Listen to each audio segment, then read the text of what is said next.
November 1971. 15 million Americans are glued to their television sets, watching The Tonight Show with Johnny Carson. Johnny is in the middle of his monologue, doing what he does best, making America laugh after a long day of work, when suddenly something happens that nobody expected. His face changes.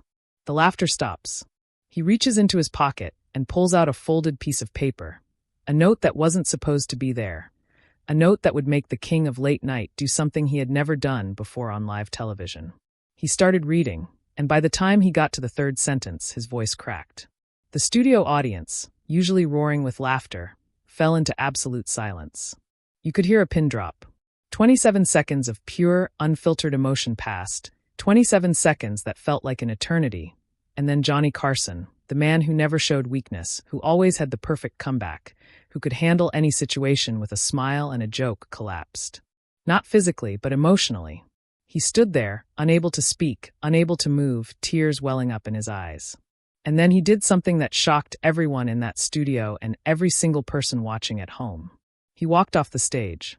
Just like that. Left. In the middle of the show. The cameras kept rolling, catching every second of this unprecedented moment. But Johnny was gone. What was in that note? What could possibly break a man who had interviewed presidents, celebrities, and the biggest names in entertainment without ever losing his cool? What happened in those 27 seconds that changed everything? Before we dive into that life-changing moment, you need to understand who Johnny Carson really was. This wasn't just any television host. This was the man who defined late-night television. The man who made or broke careers with a single invitation to sit on his couch. The man who kept America company every single night for 3 decades. Born on October 23, 1925, in Corning, Iowa, Johnny grew up during the Great Depression. His family didn't have much, but what they lacked in money, they made up for in determination. Young Johnny discovered magic when he was 12 years old. He ordered a magic kit from a mail-order catalog and became obsessed. He practiced tricks for hours every single day, performing for anyone who would watch. His neighbors started calling him the Great Carsoni, a name that would stick with him throughout his early career. But magic was just the beginning. Johnny had something special, something that couldn't be taught. He had timing.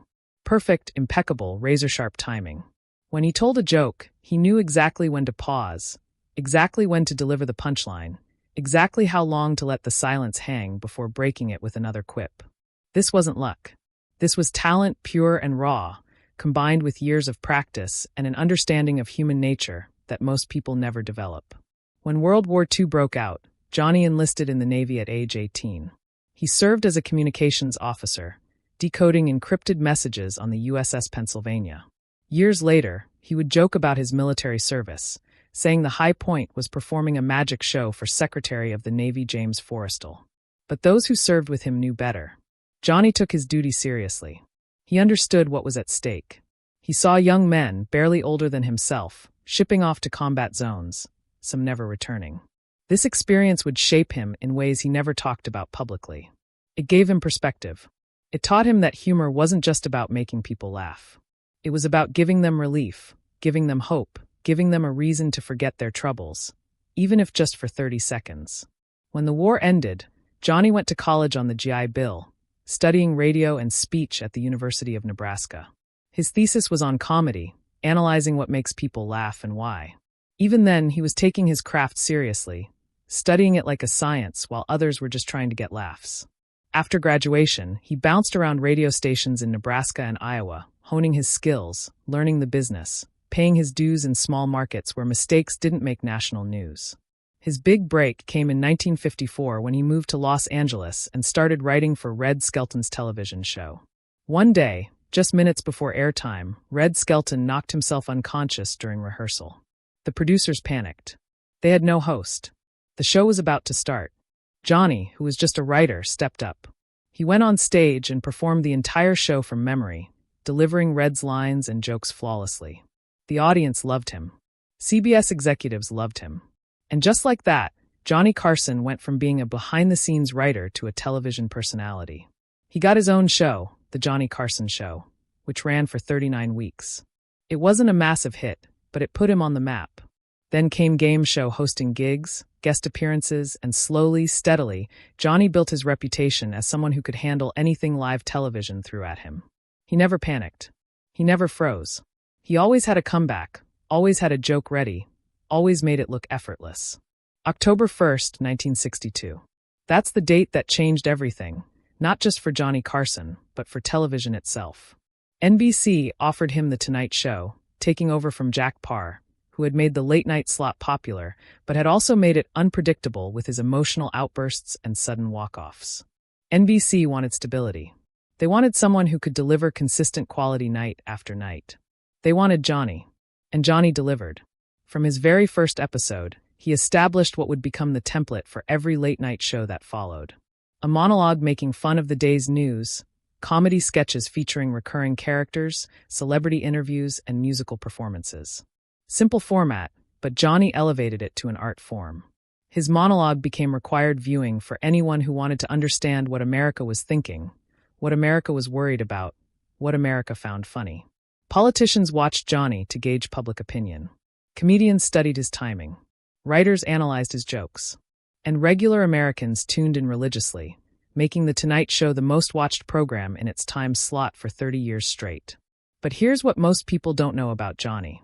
Behind the smile, behind the perfect timing, behind the ease with which he commanded that stage night after night, there was a man struggling with his own demons. Johnny Carson was intensely private, almost pathologically so. He didn't do many interviews. He rarely appeared on other people's shows. When The Tonight Show ended each night, Johnny would get in his car and drive home alone, not stopping to socialize with his staff or crew. His personal life was complicated. He was married 4 times. His relationships with his 3 sons were strained, something he regretted deeply but didn't know how to fix. His mother was cold and distant, never showing him affection, never telling him she was proud of him no matter how successful he became. This created a hole in Johnny that he tried to fill with work, with alcohol, with achievement, but nothing seemed to work. The man who could make millions laugh couldn't seem to find peace in his own life. The man who connected with audiences so effortlessly struggled to connect with the people closest to him. This contradiction, this duality, is what made Johnny Carson both fascinating and tragic. His relationship with his brother Dick Carson was complicated too. Dick followed Johnny into show business, becoming a successful television director. He even directed episodes of The Tonight Show. But there was always tension between them, an unspoken competition, a complicated dynamic that happens when siblings work in the same industry and one becomes exponentially more famous than the other. Dick was talented, highly respected in his field, but he lived in Johnny's enormous shadow. How do you build your own identity when your brother is Johnny Carson? How do you step out from under that shadow when everywhere you go, people ask about him? The 2 brothers went through periods where they barely spoke, their relationship strained by success, by jealousy, by all the complicated emotions that come with family. Johnny never talked about this publicly. He kept it private, like everything else in his personal life. But those who worked with him knew. They saw the pain in his eyes when Dick's name came up. They noticed how he changed the subject when anyone asked about his family. Johnny Carson was a master at deflecting, at using humor to avoid real emotion, at keeping people at arm's length even while making them feel like they knew him intimately. Now, let's go back to that night in November 1971. The Vietnam War was tearing America apart. Every night, the news showed body counts, protests, families grieving for sons who would never come home. The country was divided like never before. Half the nation supported the war, believing America had a duty to stop communism. The other half wanted the troops home immediately, seeing the war as an unwinnable mistake that was costing too many American lives. Walter Cronkite reported the casualty numbers each evening. Protests erupted on college campuses. Families were divided, with fathers who had fought in World War II unable to understand their sons who refused to fight in Vietnam. It was a dark time in American history, and people needed an escape. They needed something to take their minds off the constant stream of bad news. They needed The Tonight Show. They needed Johnny. That particular night started like any other. Johnny did his monologue, getting big laughs from the studio audience. He made jokes about President Nixon, about the economy, about all the usual topics. Everything was going perfectly according to script. But then something unexpected happened. During a commercial break, Johnny's producer Fred de Cordova rushed onto the stage. He had an envelope in his hand. Fred whispered something to Johnny that the audience couldn't hear, but those sitting close enough saw Johnny's expression change. He looked concerned. He looked confused. Fred handed him the envelope and quickly walked off stage. When the show came back from commercial, Johnny was still standing there, holding this envelope, clearly processing something. The audience sensed something was different. The usual energy had shifted. Johnny looked at the camera and said something that immediately grabbed everyone's attention. He said, "I've just been handed a letter. It's from a soldier in Vietnam. His father is in our audience tonight, and he wanted me to read this on air." The studio went quiet. You have to understand, this wasn't planned. This wasn't in the script.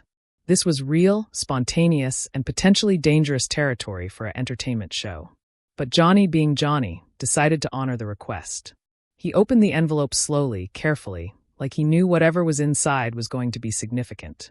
He pulled out a single sheet of paper, folded neatly, with handwriting that was clearly done quickly, maybe even in difficult conditions. Johnny began reading. "Dear Dad, I know you're watching Johnny tonight. You always do. You never miss a show. I wanted to write you this letter and have Mr. Carson read it because I don't know if I'll get another chance to tell you what I need to tell you." Johnny's voice was steady at first, but you could hear something underneath it, an emotion he was trying to control. He continued, "I'm writing this from a foxhole somewhere I'm not allowed to say. It's been raining for 3 days straight. My boots haven't been dry in a week. But that's not what I want to talk about. I want to talk about home. I want to talk about Sunday dinners and working on the car with you in the garage and fishing at Miller's Creek. I want to talk about all the things I took for granted before I came here." The studio audience was completely silent now. No coughs, no shifting in seats, nothing. Just absolute silence as Johnny kept reading. "Dad, I need you to know something. I need you to know that I understand now. I understand why you were so hard on me sometimes. I understand why you pushed me to be better, to work harder, to not make excuses. I understand because now I'm responsible for other men's lives. I'm responsible for keeping my guys alive, and that's taught me what real responsibility means." Johnny paused. He looked up from the letter for just a second, and those watching closely could see his jaw tighten, could see him swallow hard. Then he continued, "I used to think you didn't believe in me. I thought nothing I did was ever good enough for you. But now I realize you were preparing me for moments like this. You were teaching me that life isn't easy, that sometimes you have to do hard things, that sometimes you have to be strong even when you don't feel strong. Thank you for that, Dad. Thank you for making me tough enough to handle this." The emotion in the studio was palpable. Grown men in the audience were wiping their eyes. Women were crying openly. And Johnny, the man who never showed emotion on air, the man who always had perfect control, was struggling. His voice cracked on the next sentence. "There's a lot I can't tell you about what happens here. They don't let us talk about it in letters, and honestly, I don't think you'd want to know anyway. But I can tell you this. Every night, when things get scary, when I hear sounds in the jungle that make my heart race, I think about home. I think about you and Mom and everyone back there living normal lives. And that's what keeps me going. That's what keeps all of us going. The thought that we're protecting something worth protecting." Johnny had to stop reading. He looked down at the paper, and for a moment, it seemed like he might not be able to continue. The silence in the studio stretched to 5 seconds, then 10, then 15. Nobody knew what to do. The cameraman kept filming. The audience sat frozen. And Johnny stood there, this master of live television, completely overwhelmed by the weight of what he was reading. Then came the part of the letter that broke everyone. Johnny's voice was barely above a whisper now. "Dad, I need you to do something for me. If something happens, if I don't make it home, I need you to know that I don't regret this. I don't regret serving. I don't regret being here. This is what I chose, and I believe it's right, even though I know a lot of people back home don't understand that anymore. But more importantly, I need you to promise me something. Promise me you'll keep watching Johnny Carson. Promise me you'll keep laughing. Promise me you won't let what happens here take away your joy. Because if you stop laughing, if you stop living, then what was the point of us being here trying to protect that freedom? Keep laughing, Dad. For me. I love you more than I've ever been able to say. Your son." The letter was signed with just a first name. Timothy. Johnny finished reading, and then something happened that nobody who was there would ever forget. He didn't make a joke. He didn't try to lighten the mood. He just stood there, holding this letter, completely silent. The silence went on and on. 10 seconds. 15 seconds. 20 seconds. 27 seconds of dead air on live television. 27 seconds where millions of Americans watched Johnny Carson, the unflappable king of late night, struggle to compose himself. His hands were shaking slightly. You could see him breathing deeply, trying to maintain control, trying to be professional. But this wasn't about being professional. This was about being human. This was about a moment so genuine, so raw, so real that no amount of show business training could prepare you for it. And then, without saying a word, Johnny folded the letter carefully, put it in his pocket, and walked off the stage. Just left. The cameras didn't cut away. They stayed on the empty stage for a moment, capturing this unprecedented event. Then one of the cameramen, thinking quickly, panned to the audience, and that's when viewers at home saw something equally powerful. Every person in that studio audience was crying. Men in suits with tears streaming down their faces. Women clutching tissues. And there, in the third row, they found him.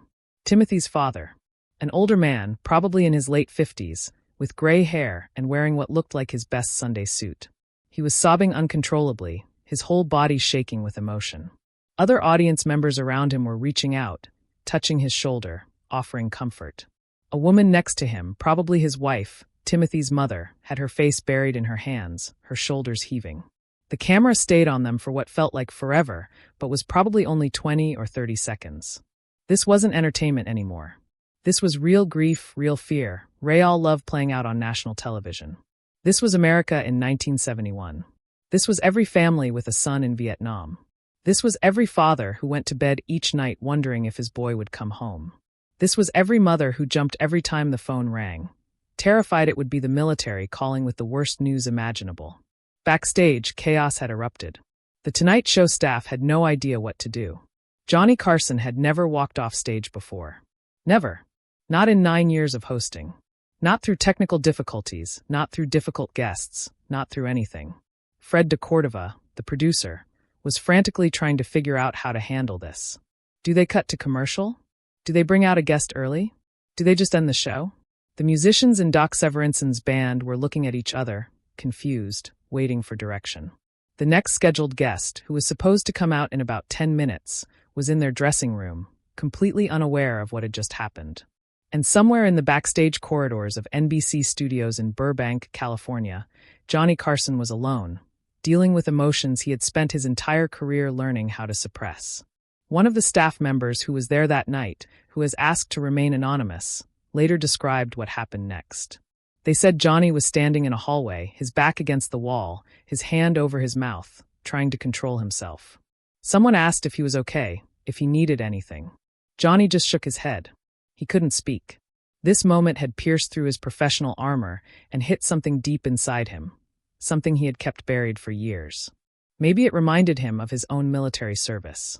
Maybe it made him think about his own complicated relationship with his father. Maybe it was just the pure, unfiltered love between a father and son expressed in that letter.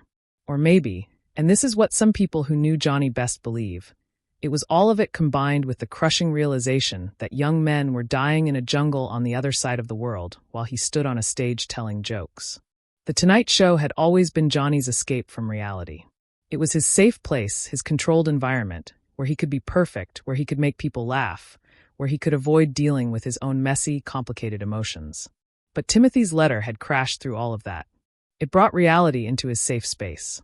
It forced him to feel something real on live television in front of millions of people. And Johnny Carson, the master of control, had absolutely no control over his emotional response. About 3 minutes passed, though it felt like an eternity to everyone involved. The studio audience sat in complete silence, not sure what was happening, not sure if they should stay or leave. And then Johnny came back. He walked back onto that stage, his eyes slightly red, but his composure mostly restored. The audience erupted in applause. Not the usual applause you hear on talk shows, that performative, energetic clapping. This was different. This was reverence. This was respect.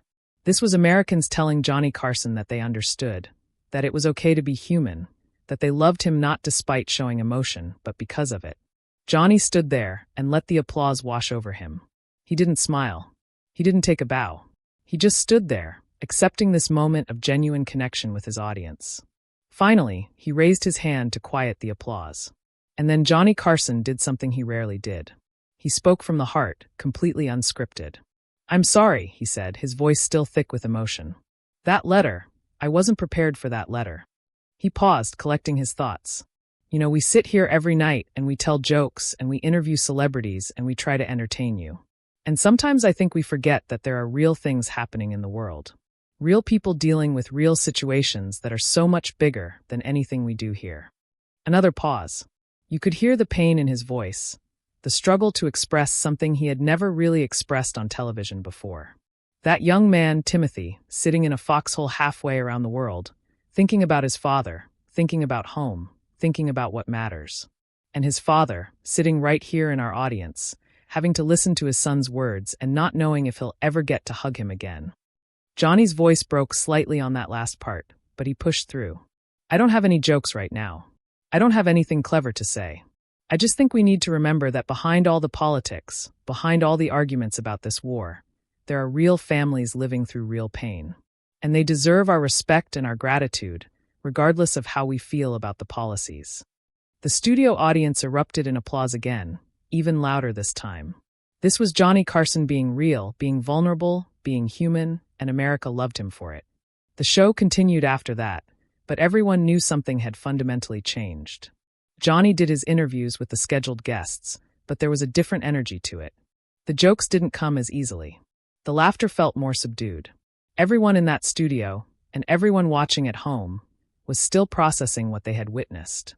After the show ended, after the audience filed out, after the crew had finished packing up the equipment, Johnny did something else unexpected. He went to find Timothy's father. The man was still there, standing in the empty studio with his wife, looking lost, like he didn't quite know what to do next. Johnny approached them, and what happened next was never captured on camera, never reported in the press, never became part of the Tonight Show's official history.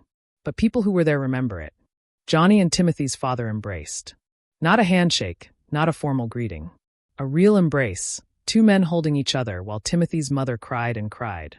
They talked for a while, though nobody knows exactly what was said. Johnny had tears in his eyes again. Timothy's father kept thanking him, kept saying how much it meant that he had read the letter, how much Timothy loved the show, how much it would mean to his son to know that his words had been heard. Some reports say Johnny gave the family his private phone number and told them to call if they ever heard from Timothy, to let him know he was okay. Other reports say Johnny promised to help the family any way he could if the worst happened. The truth is, nobody knows exactly what Johnny said to that family because Johnny never talked about it. Not to the press, not to his staff, not even to Ed McMahon, his closest friend on the show. But here's the thing that makes this story even more profound, even more heartbreaking. Timothy didn't come home. 3 weeks after that show aired, 3 weeks after his father sat in that audience and heard his son's letter read on national television, Timothy was killed in action. The details of how he died were never made public, as was often the case with Vietnam casualties. His family received the notification that every military family dreads. A car pulled up to their house. Military personnel in formal uniforms got out. They walked to the door with that specific expression, that look that immediately tells you the worst has happened. And Timothy's parents knew before the officers even said a word. Their son, their boy who had written such beautiful words about fishing trips and Sunday dinners and learning responsibility, was never coming home. He would never work on cars in the garage again. He would never fish at Miller's Creek again. He would never get to tell his father face to face how much he loved him. All they had left were memories and one letter that had been read on national television by Johnny Carson. When Johnny learned about Timothy's death, according to people who worked with him during that period, he was devastated. He didn't talk about it on the show. He didn't mention it publicly. But those who knew him could see the change. He became even more withdrawn than usual. He drank more heavily during this period, using alcohol to numb the pain of feeling like somehow he should have done something more, even though there was nothing anyone could have done. Johnny carried guilt about Timothy that didn't make logical sense, but made perfect emotional sense. He had read the letter. He had connected with that family. And now that young man was dead, and Johnny felt responsible somehow, even though he obviously wasn't. This is the burden of empathy, the weight of caring about people you've never met, but whose stories touch you so deeply that they become part of you. Johnny Carson had spent his entire career keeping emotional distance from his audience, from his guests, from everyone. But Timothy's letter had broken through that distance, and now Johnny was dealing with the consequences of letting himself feel. In the weeks following Timothy's death, several other families with sons in Vietnam reached out to The Tonight Show. They wanted Johnny to read their letters too. They wanted their sons' words to be heard. They wanted America to understand what these young men were going through, what they were thinking, what they were feeling. Fred de Cordova, the producer, brought these letters to Johnny, thinking maybe this could become a regular segment, a way to honor service members. But Johnny refused. He couldn't do it. He couldn't put himself through that emotional ringer again. He couldn't take the risk of reading someone's words on air and then learning days or weeks later that they had been killed. It was too much, even for someone as controlled and professional as Johnny Carson. So Timothy's letter remained unique, a one-time moment that was never repeated, which somehow made it even more special, even more significant. The impact of that night in November 1971 extended far beyond The Tonight Show. News programs reported on it. Newspapers wrote articles about it. Church leaders referenced it in sermons. Teachers used it to discuss the Vietnam War with their students. That 27 seconds of silence, that image of Johnny Carson too overcome with emotion to speak, became iconic. It represented something larger than just one moment on one show. It represented the complicated, conflicting emotions that Americans felt about the war. You could support the troops without supporting the war. You could honor the sacrifice without agreeing with the policy. Timothy's letter and Johnny's reaction gave people permission to feel all those complicated emotions simultaneously. For families with members serving in Vietnam, it validated their fear, their pride, their confusion, their anger, all of it.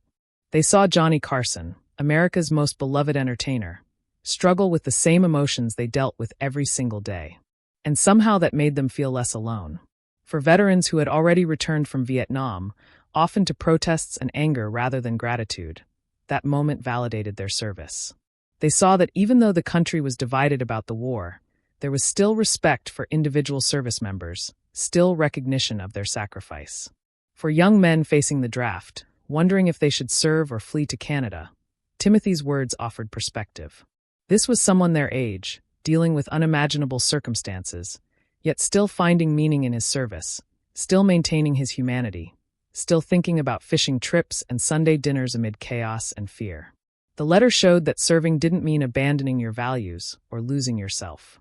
It meant carrying your values with you, even into the darkest places.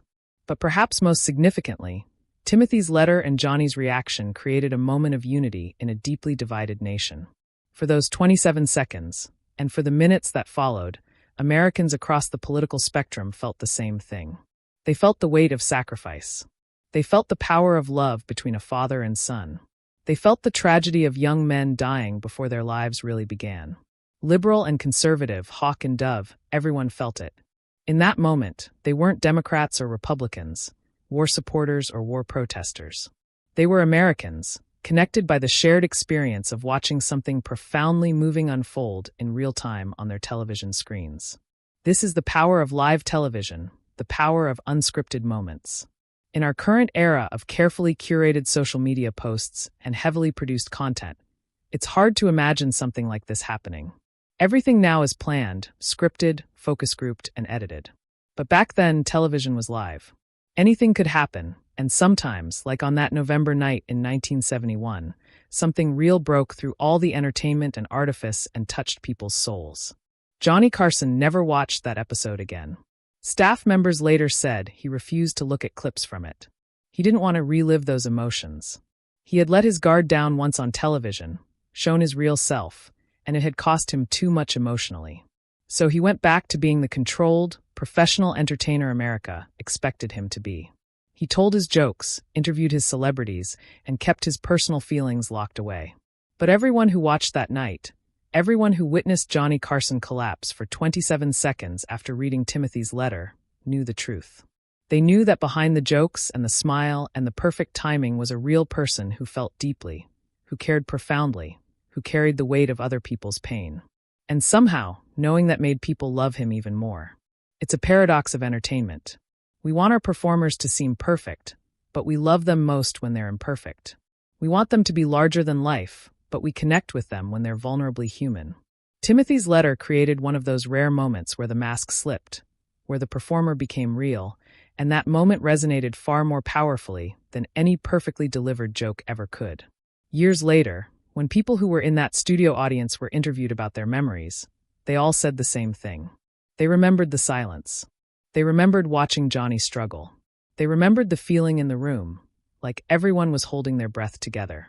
One woman said it was like being in church, that same sense of reverence and shared emotion. A man said he had been to hundreds of television tapings over the years, but nothing ever came close to matching that moment. You knew you were witnessing something important, he said, something that would be talked about for decades. And he was right. Even now, more than 50 years later, that moment still resonates. Videos of it, when they surface online, go viral immediately. People share them with comments about how television used to be different, how entertainers used to be different, how America used to be different. There's a nostalgia in those comments, a longing for a time when things felt more authentic, more real, more meaningful. Whether that nostalgia is accurate or not is debatable. Every generation tends to romanticize the past. But what isn't debatable is that something special happened that night. Something that transcended entertainment and became something more profound. The letter itself has become a piece of American cultural history. The original is reportedly kept in a military museum, though which one varies depending on who's telling the story. Some say it's at the Smithsonian. Others say it's at the National Archives.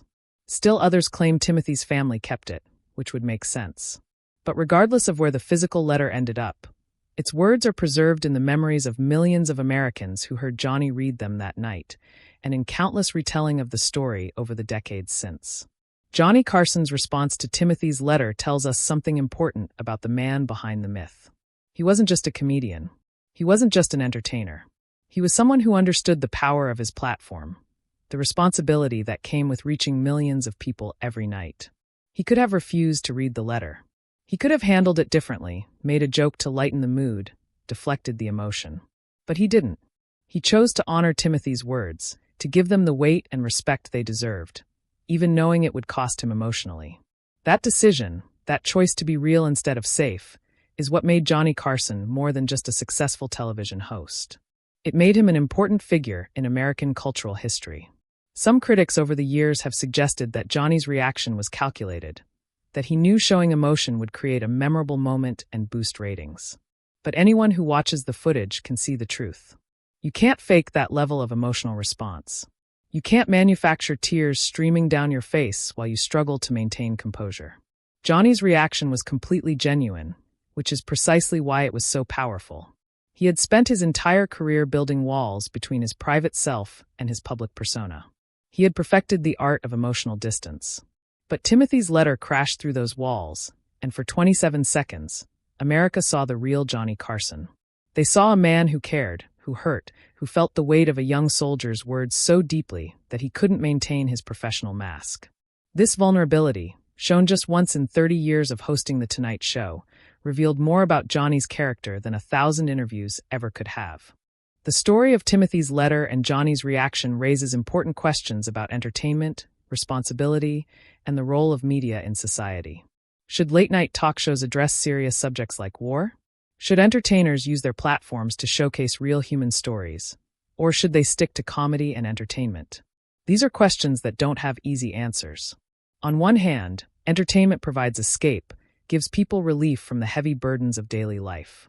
On the other hand, entertainment that never addresses reality, that exists in a bubble completely divorced from the world outside, feels hollow and meaningless. Johnny Carson usually stayed firmly in the entertainment camp. He avoided controversial topics. He rarely discussed politics beyond surface-level jokes. He didn't use The Tonight Show as a platform for social commentary or activism. But when Fred de Cordova handed him Timothy's letter, Johnny made a choice. He chose reality over escapism, at least for that one night. And the impact of that choice reverberated through American culture. It showed that entertainment and reality don't have to be separate. They can intersect in powerful ways. A comedy show can pause for a moment of genuine emotion. A late-night host can set aside jokes to honor sacrifice. The audience doesn't just accept this shift, they appreciate it, they need it. Because real life is a mixture of joy and sorrow, laughter and tears, and entertainment that acknowledges this complexity resonates more deeply than entertainment that only shows one dimension. For Timothy's parents, That night on The Tonight Show became both a blessing and a curse. On one hand, their son's words had been heard by millions of people. His thoughts, his feelings, his love for his family had been preserved and honored in a very public way. Not many people get that. Not many families have their loved ones' words read on national television by someone as beloved as Johnny Carson. It was a gift, a way of ensuring Timothy would be remembered beyond his immediate family and friends. But on the other hand, that public moment made their private grief even more painful. Everyone knew their story. Everyone knew they had lost their son just weeks after he appeared on The Tonight Show through his letter. Strangers approached them with condolences. They received hundreds of letters from people they'd never met, expressing sympathy and sharing their own stories of loss. This outpouring of support was probably comforting in some ways, but it also meant they could never process their grief privately. They became, in a sense, public figures representing all families who had lost sons in Vietnam. That's a heavy burden to carry. Some reports suggest Johnny Carson stayed in contact with Timothy's parents for years after that night, calling them on holidays, sending cards, even helping them financially, though this was never confirmed officially because Johnny never publicized his charitable acts. He believed in helping people quietly, without fanfare, without using his generosity as publicity. If he did help Timothy's family, and several sources suggest he did, it was because he felt a personal connection to them, a responsibility even, not because he wanted recognition for it. The incident also affected Johnny's staff and crew in ways that extended beyond that single night. They saw their boss, a man known for his emotional reserve and professional distance, completely undone by a letter. They saw him walk off stage mid-show, something he had never done before and would never do again. This revelation of Johnny's humanity changed how people who worked with him viewed him. He wasn't just the king of late night anymore. He was a real person, capable of being deeply moved, capable of caring so much that his usual controls failed. Several staff members from that era later said that night was a turning point in their relationship with Johnny. They had always respected him professionally, admired his talent, appreciated his standards of excellence. But after that night, they also loved him as a human being. They saw past the carefully constructed persona to the man underneath, and that man was someone worth loving. This is perhaps the ultimate legacy of Timothy's letter. It didn't just create one memorable television moment. It revealed a truth about humanity that extends far beyond Johnny Carson or The Tonight Show. We are all wearing masks to some degree.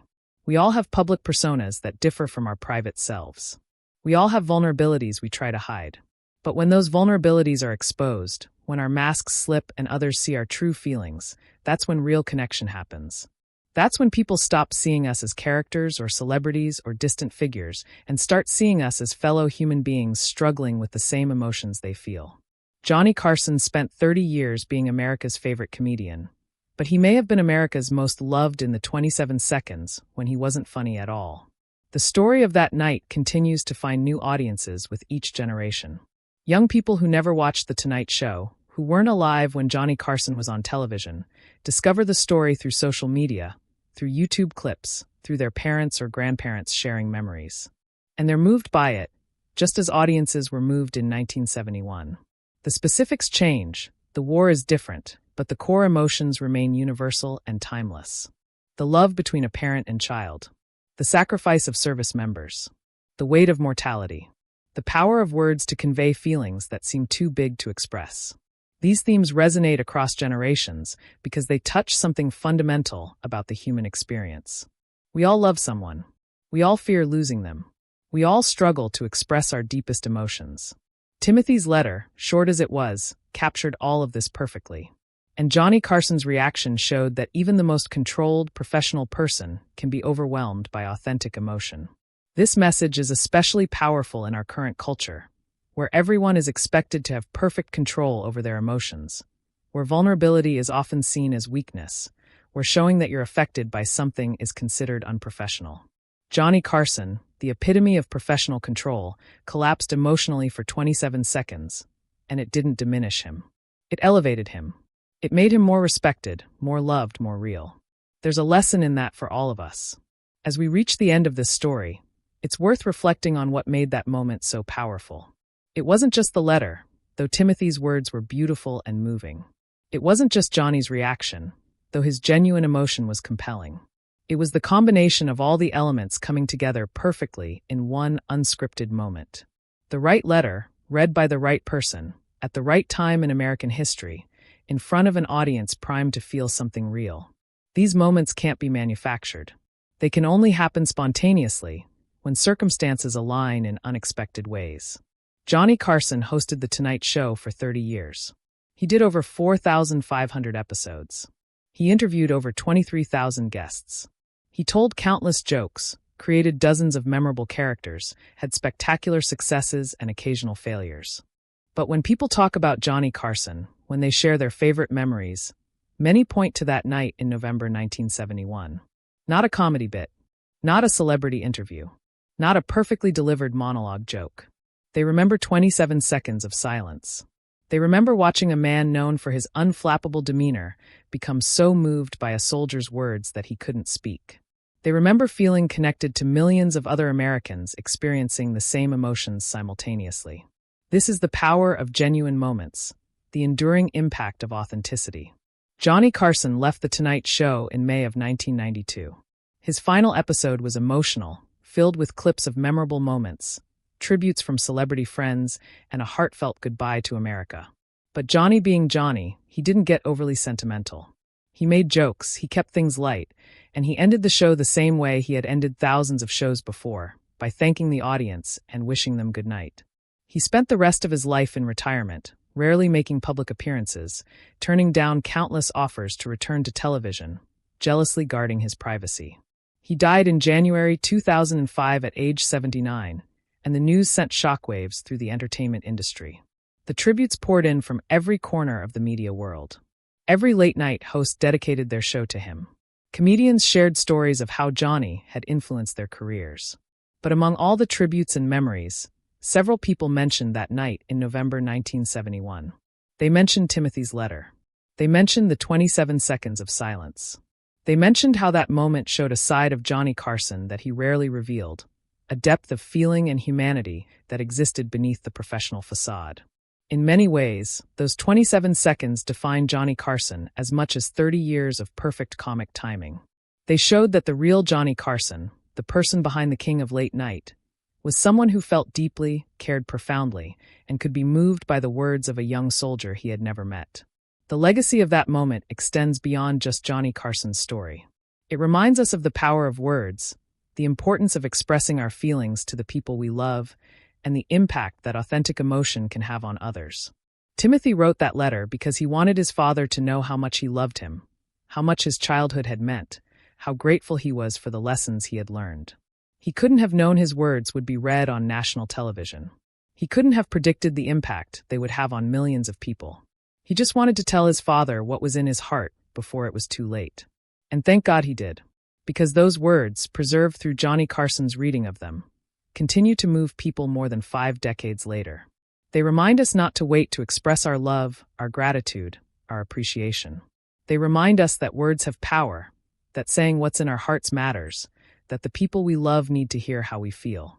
Timothy's letter and Johnny's reaction created a moment that transcended television and became a testament to the enduring power of human connection, authentic emotion, and the courage to be vulnerable. That's why people still talk about it. That's why it still matters. And that's why Johnny Carson, for all his professional achievements and comedic genius, may have had his greatest moment when he stopped trying to be funny and just allowed himself to feel.